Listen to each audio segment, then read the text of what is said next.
Gauri Bhushita Vamangam Chandrareka Vatamsakam Gajavyagrajinadaram Vyala Yagnopavitinam. In this video, we will see the second part of Sati Kand of Rudra Samhita. Durga, born as Dakshas' daughter Sati. Lord Brahma started meditating on the form of Goddess Durga. She appeared before him.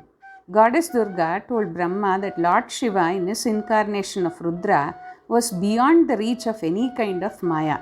But when Brahma kept insisting, then Goddess Durga agreed to take birth as the daughter of Daksha Prajapati and would try to please Lord Shiva by her penance. With the permission of Lord Brahma, Daksha did penance for 3000 years. As a result, Goddess Durga appeared and blessed him by saying that she would be born as his daughter and by her tremendous penance would attain Rudra as her husband, but would end her life if any disrespect was shown by him. Meanwhile, on the advice of Narada, all the sons born to Daksha Prajapati followed the path of salvation and were not interested in creation. Hence, Daksha Prajapati became very furious with Narada and cursed him to become an eternal wanderer. After great penance, Uma was born to Daksha and Virani. Uma used to worship Lord Shiva by singing devotional songs in his praise. Sati does penance and Shiva marries Sati. When Sati attained marriageable age, Sati expressed her desire to marry Lord Shiva to her mother Virani. Her mother made all arrangements so that Sati would worship Shiva without any problem. Brahma, Vishnu and all the deities told Shiva about the tremendous penance Sati was doing to have him as her husband. Lord Shiva agreed to go to her and fulfill her desire. After she had accomplished her penance, named Nandavrat, Lord Shiva appeared before her and blessed her and agreed to have her as his wife. Lord Shiva proceeded towards Daksha's abode on the auspicious moment of Falgun, Krishna Paksha, and on the 13th day of Falguni Nakshatra. Sitting on the back of Nandi and accompanied by all the deities including Lord Brahma and Vishnu, he reached Daksha's residence. The marriage procession was received by Daksha with great respect. Shiva married Sati in an auspicious Lagna. Lord Brahma faces the wrath of Shiva. Lord Brahma was enchanted by the divine beauty of Sati.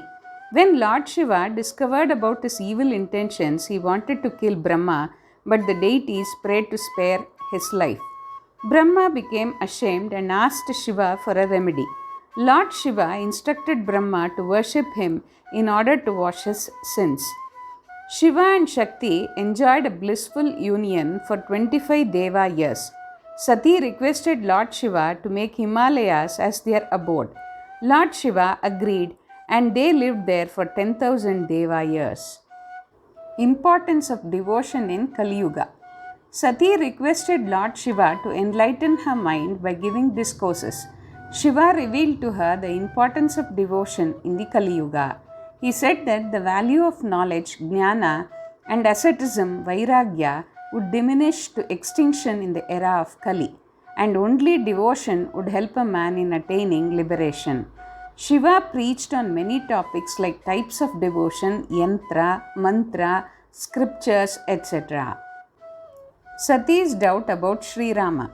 Once Lord Shiva, accompanied by Sati, arrived at Dandakaranya, where Srirama was wandering in search of Sita, who had been abducted by Ravana.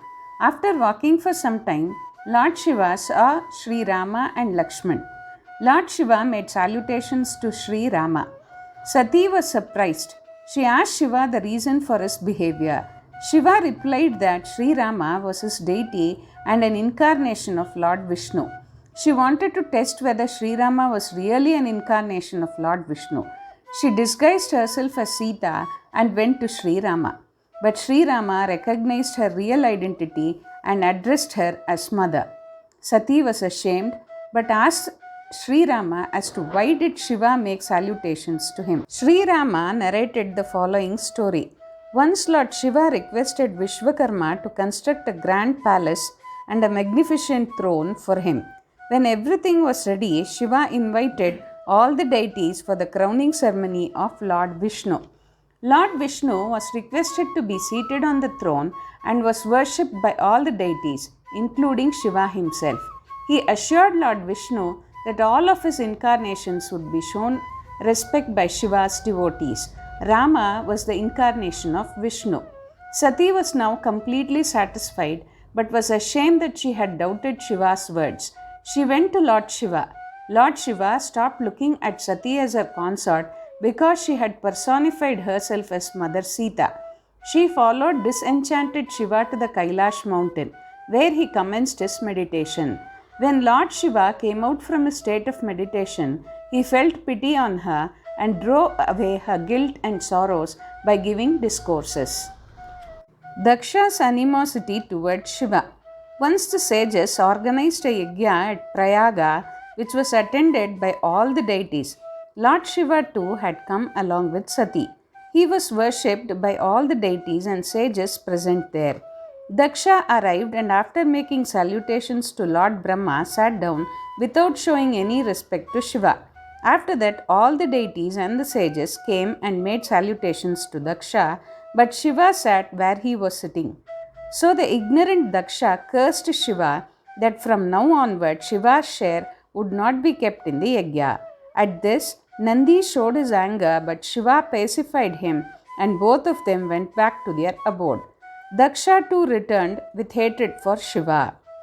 In the next video, we will see the third and the final part of Sati Kand of Rudra Samhita.